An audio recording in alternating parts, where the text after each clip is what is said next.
Okay, have you ever woken up from a dream that was just so incredibly vivid, so bizarrely specific, that you instantly knew your subconscious was trying to hand you a literal map for your life? Well, today we're diving into this explainer to unpack exactly that kind of deeply symbolic dream. We are going to explore what it really means to completely rewire our relationship with time, our identity, and the modern world itself.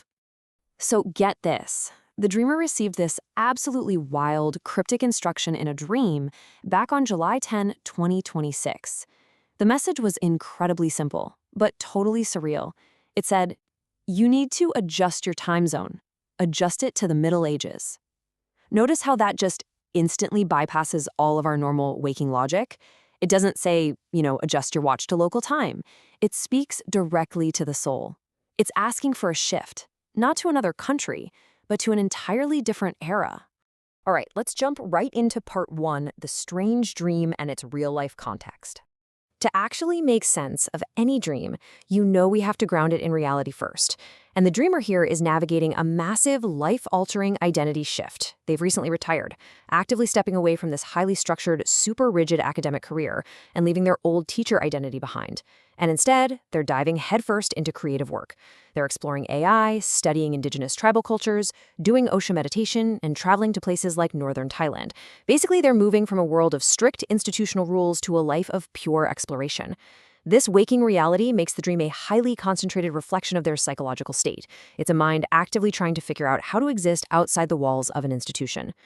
Moving right along to part two, decoding the symbols to find the meaning. Let's put on our detective hats for a second and decode the specific symbols the subconscious meticulously handpicked for this journey. In the dream, the dreamer travels to a place that feels like Vietnam. And this brilliantly illustrates how Vietnam, in this context, isn't a literal geographical location on a map that you'd buy a plane ticket for.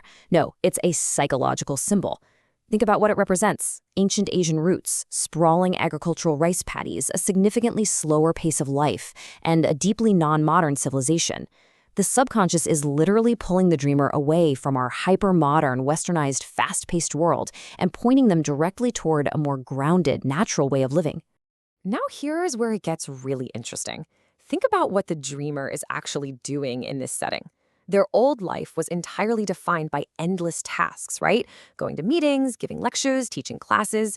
But in the dream, they are just there to play and explore freely. The dream is totally bypassing the modern mind's absolute obsession with checking things off a to-do list. It's signaling a massive permission slip from the subconscious. It's saying, hey, life can now be approached through play rather than obligatory, exhausting work. But wait, that brings us back to that super strange instruction, adjusting to the Middle Ages. I mean, what does that even mean? Well, in dream analysis, the era often represents the psychological environment your soul actually needs to develop. Think castles, monasteries, alchemy, pilgrimages, handicrafts, living intimately with nature. This represents a complete return to a pre-industrial world. It's a world of organic growth and mysticism, which, by the way, perfectly mirrors the dreamer's waking interest in indigenous cultures and the whole concept of Mother Earth. That perfectly sets up part three, two conceptions of time, Chronos versus Kairos. You've got to pay attention to the exact phrasing here because it's vital. The dream didn't say adjust your watch. It said adjust your time zone. This is such a beautiful distinction.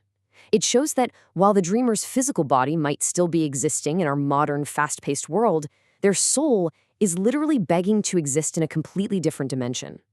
You aren't just changing the hour on a dial, you are changing the entire framework of how you experience reality itself. This is the core psychological conflict right here. On one side, you've got Chronos. That's the rigid, anxiety-inducing clock time we all suffer under in modern society. Chronos is all about what time is it and how much have I achieved today. It's fast, it's efficient, and it is entirely driven by those corporate KPIs and strict deadlines we all love to stress over. But on the other side, we have Kairos. This is lifetime. Kairos doesn't care about the clock on your wall. It asks things like, have the flowers bloomed yet? Has the wind picked up? Is the moment actually right to create? This is the natural, organic lifetime that the dreamer is being called to embrace. The dream is basically a desperate plea to switch from Chronos over to Kairos. All right, let's look at part four, the subconscious timeline, a path of dreams. To prove this isn't just some random, isolated dream, look at the breadcrumbs the mind has been dropping. The subconscious has actually been orchestrating a continuous story across multiple dreams. First off, there was a dream of an execution, which is the symbolic death of that old academic identity. Then, boom, a white tiger shows up, representing a massive surge of new life power. After that, a dream about catching a king cobra, which symbolizes the mastery of raw, instinctual energy. And that leads us right into the Vietnam trip, entering a new psychological culture, and finally, adopting that medieval time, a brand new rhythm for life. It's literally a step-by-step masterclass from the unconscious mind on how to transition into a new self. Which brings us to our final section, Part 5, Finding Your Rhythm and the Life Transition. Look at this beautiful contrast between the fading persona and the emerging self.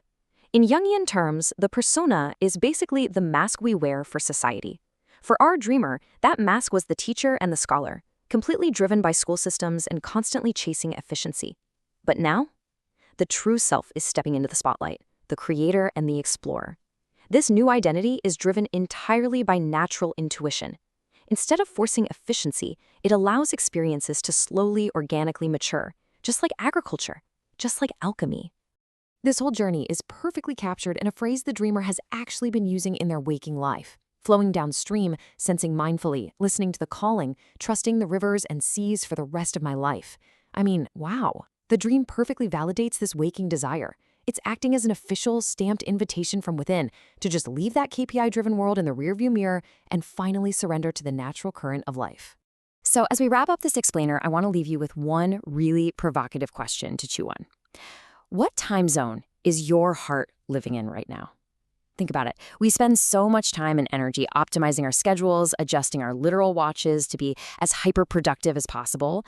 But are you running strictly on rigid, punishing clock time? Or are you ready to adjust your time zone and finally let yourself step into lifetime?